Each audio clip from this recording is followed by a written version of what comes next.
Friends नमस्कार, आपका स्वागत है बीडीआर्स एकेडमी 2.0 में। तो हम उन विद्यार्थियों के लिए लेकर आए हैं जो बिहार एसएससी, रेलवे और बैंकिंग की तैयारी कर रहे हैं। आज हम पढ़ाने वाले हैं भूगोल। तो भूगोल के कौन से चैप्टर पढ़ाने वाले हैं ये भी आप लोगों को हम बता देते हैं। तो भूगोल का सौरमंडल का चैप्टर हम पढ़ाने वाले हैं आज आप लोगों को। तो चलिए आप लोग हमारी वीडियो में बने रहिए और समझते रहिए कि सौरमंडल में क्या क्या चीज़ें महत्वपूर्ण है जो आप लोगों को आज हम बताने वाले हैं। सबसे पहले हम शुरुआत करते हैं, सौर प्रणाली का खोज किसने की थी। तो आप लोग बता सकते हैं सौर प्रणाली की खोज किसने की थी। तो चलिए हम बताते हैं, कोपरनिकस ने। तो इसी तरह हम अगले क्वेश्चन की ओर बढ़ते हैं और आप लोगों को भी अगले क्वेश्चन दिखाते हैं। जो अगले क्वेश्चन क्या है, तो दूसरा नंबर है, सूर्य के चारों ओर घूमने वाले खगोलीय पिंड को क्या कहा जाता है। तो क्या कहलाता है खगोलीय पिंड। तो इसका सही आंसर हो जाएगा ग्रह। चारों ओर घूमने वाला खगोलीय पिंड जो होता है उसे ग्रह कहते हैं। तो चलते हैं अगले क्वेश्चन की ओर। तो तीसरा नंबर है, किसी ग्रह के चारों ओर परिक्रमा करने वाले छोटे आकाशीय पिंड को क्या कहते हैं। तो इसका सही आंसर हो जाएगा, इसका भी सही आंसर हो जाएगा ग्रह। ग्रह के चारों ओर परिक्रमा करता है। तो चौथे नंबर है, ग्रहों की गति के नियम किसे प्रतिपादित किया है। तो इसका सही आंसर हो जाएगा केपलर। तो केपलर ने ही ग्रहों की गति का नियम प्रतिपादित किया था। तो इसी तरह हम बढ़ते हैं, सौरमंडल में कुल कितने ग्रह हैं। तो सौरमंडल में कुल कितने ग्रह हैं आप लोगों को पता है। ये सवाल हम आप लोगों पे छोड़ देते हैं। अगर आप लोगों को पता हो तो हमारे कमेंट बॉक्स में बता दें, क्योंकि मुझे पता है कि ये बहुत ही ज़्यादा हल्का क्वेश्चन है जो आप लोगों को आसानी से पता होगा। तो चलिए आप लोग बताइएगा जरूर ही हमारे कमेंट बॉक्स में। तो छठवां है, सूर्य से बढ़ती दूरी के अनुसार ग्रह का निम्न में से कौन सा क्रम सही है। बुध, शुक्र, पृथ्वी, मंगल। बी है बुध, पृथ्वी, मंगल, शुक्र। सी है बुध, मंगल, पृथ्वी, शुक्र। तो डी है बुध, मंगल, शुक्र, पृथ्वी।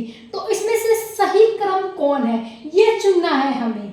तो चलिए हम आप लोगों के सामने चुन के दिखाते हैं ग्रहों का निम्न क्रम कौन सा सही है। तो इसका सही आंसर हो जाएगा बुध, शुक्र, पृथ्वी, मंगल। ग्रहों को हम इसी क्रम में रखते हैं। तो चलिए अगले क्वेश्चन की ओर बढ़ते हैं और बताते हैं आप लोगों को भी कि आगे क्या है।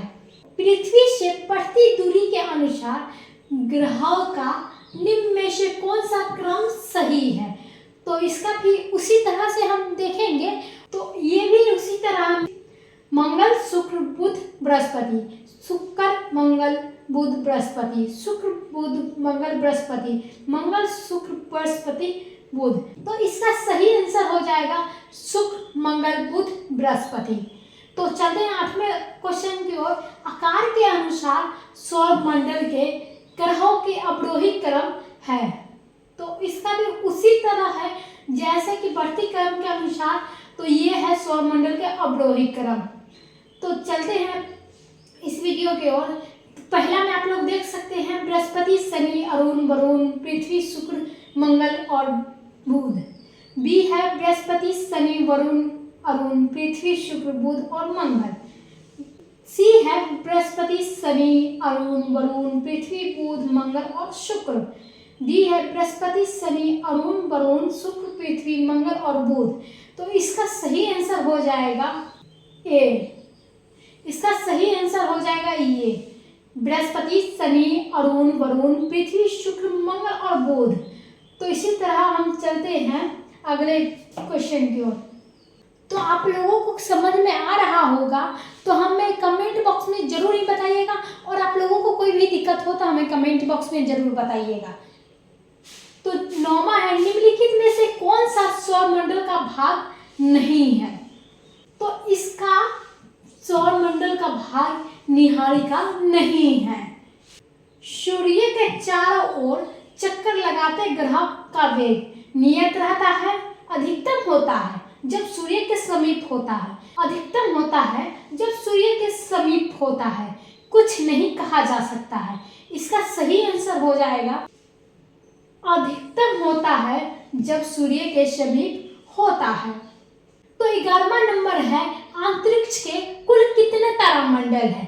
तो इसका सही आंसर हो जाएगा 89। तो 89 है अंतरिक्ष के कुल तारामंडल। तो 12वां है निक्स ओलंपियाकोलस पर्वत किस ग्रह पर स्थित है। तो बुध पे, शुक्र पे, पृथ्वी पे, मंगल पे, इसमें से एक ही होगा जो ओलंपियाकोलस पर्वत पर स्थित है। तो इसका सही आंसर हो जाएगा 12वां, जो ओलंपियाकोलस पर्वत का ग्रह है। तो 13 है पार्थिव ग्रहों की संख्या कितनी होती है। तो पार्थिव ग्रह की संख्या होती है 4। आप लोगों के लिए इतने छोटे छोटे सवाल मैं लेके आई हूँ जो आप लोगों को तैयारी करने में दिक्कत ना हो। आप लोग समझते रहिए और कोई भी दिक्कत हो तो प्लीज कमेंट करें हमें। तो 14वां है निम्नलिखित में से कौन सा एक पार्थिव ग्रह नहीं है। तो इसका भी सही आंसर हो जाएगा शनि, ये पार्थिव ग्रह नहीं है। तो 15वां है ग्रहाय ग्रह या बृहस्पति सदिश ग्रहों की संख्या कितनी होती है। तो इसका सही आंसर हो जाएगा 4। 16वां है बृहस्पति सदिश ग्रहों की सम्मिलित नहीं है। तो इसका सही आंसर हो जाएगा मंगल।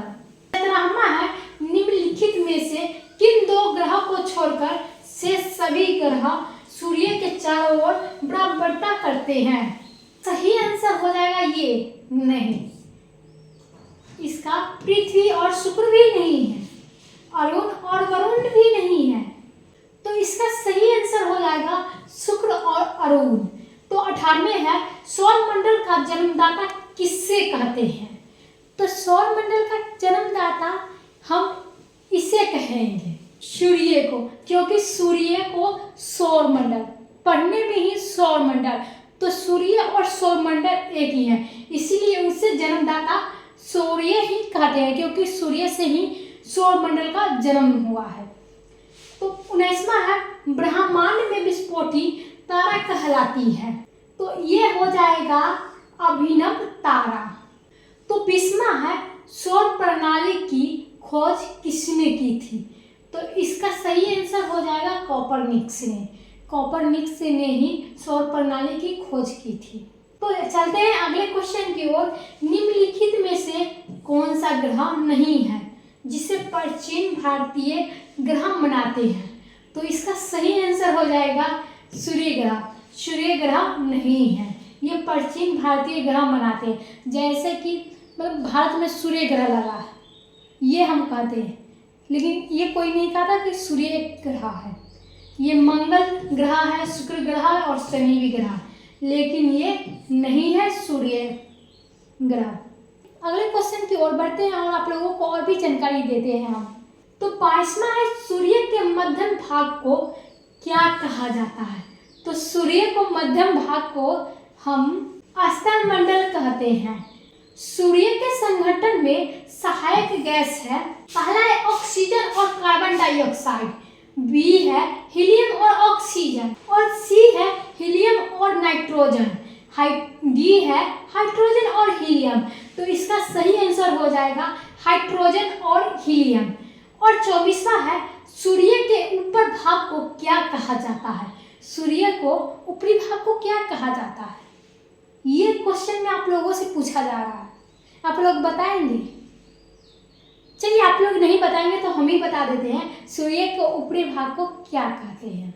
सूर्य के ऊपरी भाग को हम वरुणमंडल कहेंगे, जो आप लोगों का सही आंसर भी है। सूर्य सदैव पूरब से निकलता है क्योंकि पृथ्वी पश्चिम से पूरब की ओर घूमती है। बी है पृथ्वी पूरब से पश्चिम की ओर घूमती है। सी है पृथ्वी पूरब से पश्चिम की ओर घूमती है। डी है यह पूर्व में ही स्थित है।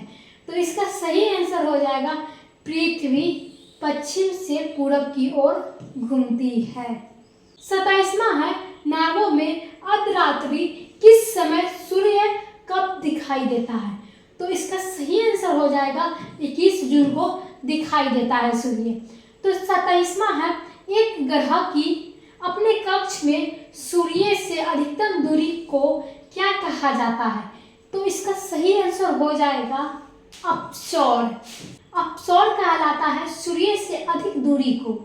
एक ग्रह की अपने कक्ष में सूर्य से न्यूनतम दूरी को क्या कहा जाता है? तो इसका सही आंसर हो जाएगा उपसौर। तो 30वां है, निम्नलिखित में से किनके बीच में औसत दूरी को खगोलीय एक कहा जाता है? तो इसका भी सही आंसर हम आप लोगों को बता देते हैं। तो इसका सही आंसर हो जाएगा पृथ्वी तथा सूर्य को।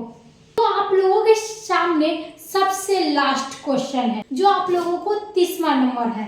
तो मध्य रात्रि सूर्य को क्या अर्थ है? तो मध्य रात्रि सूर्य को क्या अर्थ है?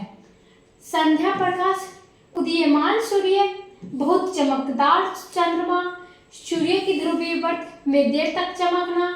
तो इसका सही आंसर हो जाएगा डी है, सूर्य का ध्रुवीय वृत्त में देर तक चमकना। तो आज का ये वीडियो यहीं तक समाप्त करते हैं। इन्हीं क्वेश्चंस के साथ आप ये वीडियो अच्छा लगा हो तो हमारे वीडियो को जाकर लाइक कर दें। अगर आप लोगों को बहुत ही अच्छा से समझ में आया होगा तो हमारे वीडियो को कमेंट जरूर करें। अगर आप लोगों को इससे भी और कोई जानकारी चाहिए तो हमारे वीडियो को कमेंट करके जरूर ही बताइएगा। और जाते जाते हमारे चैनल को सब्सक्राइब कर दीजिएगा और वीडियो को लाइक जरूर कर दीजिएगा।